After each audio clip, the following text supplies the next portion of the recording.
राजपूत पुरुष जितनी अपनी वीरता के लिए प्रसिद्ध थे उतनी ही प्रसिद्ध थी राजपूती महिलाएं। इतिहास में अनेकों ऐसी कहानियां हैं जो इनकी वीरता व अदम्य साहस को प्रमाणित करती है। आज हम आपको एक ऐसी ही ऐतिहासिक कहानी सुनाएंगे। अकबर प्रतिवर्ष दिल्ली में नौरोज के मेले का आयोजन करता था, जिसमें वो सुंदर युवतियों को खोजता था और उनसे अपने शरीर की भूख शांत करता। एक बार अकबर नौरोज के मेले में बुर्का पहनकर सुंदर स्त्रियों की खोज कर ही रहा था कि उसकी नजर मेले में घूम रही किरण देवी पर जा पड़ी। किरण देवी के रमणीय रूप पर मोहित हो गया। किरण देवी मेवाड़ के महाराणा प्रताप सिंह के छोटे भाई शक्ति सिंह की पुत्री थी और उसका विवाह बीकानेर के प्रसिद्ध राजपूत वंश में उत्पन्न पृथ्वीराज राठौर के साथ हुआ था। अकबर ने बाद में किरण देवी का पता लगा लिया कि ये तो अपने ही सेवक की बीवी है, तो उसने पृथ्वीराज राठौर को जंग पर भेज दिया और किरण देवी को अपनी दूतियों के द्वारा बहाने से महल में आने का निमंत्रण दिया। तब किरण देवी पहुंची अकबर के महल में, तो स्वागत तो होना ही था और इन शब्दों में हुआ, हम तुम्हें अपनी बेगम बनाना चाहते हैं।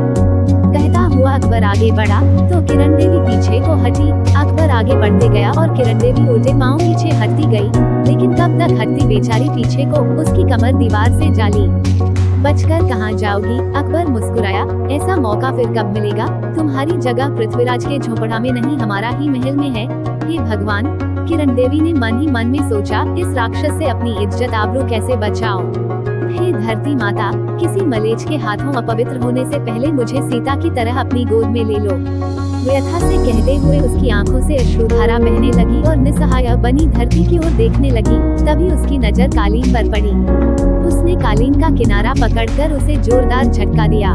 उसके ऐसा करते ही अकबर जो कालीन पर चल रहा था, पैर उलझने पर वो पीछे को सरपट गिर पड़ गया। या अल्लाह! उसके इतना कहते ही किरण देवी को संभलने का मौका मिल गया और वो उछलकर अकबर की छाती पर जा बैठी और अपनी आंखी से कटार निकालकर उसे अकबर की गर्दन पर रखकर बोली, अब बोलो शहंशाह, तुम्हारी आखिरी इच्छा क्या है? किसी स्त्री से अपनी हवस मिटाने की या कुछ और? एकांत महल में गर्दन से सटी कटार को और क्रोध में दहाड़ती किरण देवी को देखकर अकबर भयभीत हो गया। मुझे माफ कर दो दुर्गा माता, अकबर गिड़गिड़ाया कि आज देश की ऐसी स्थिति है कि मुझे कुछ हो गया तो ये बर्बाद हो जाएगा। अरे मूर्ख, देश को बर्बाद तो तुम कर रहे हो, तुम्हारे जाने से तो यह आबाद हो जाएगा। किरण देवी बोली, विश्वासघाती से विश्वासघात करना कोई अधर्म नहीं राजन। किरण देवी फिर गरजी, तुम कौन से दूध के धुले हो?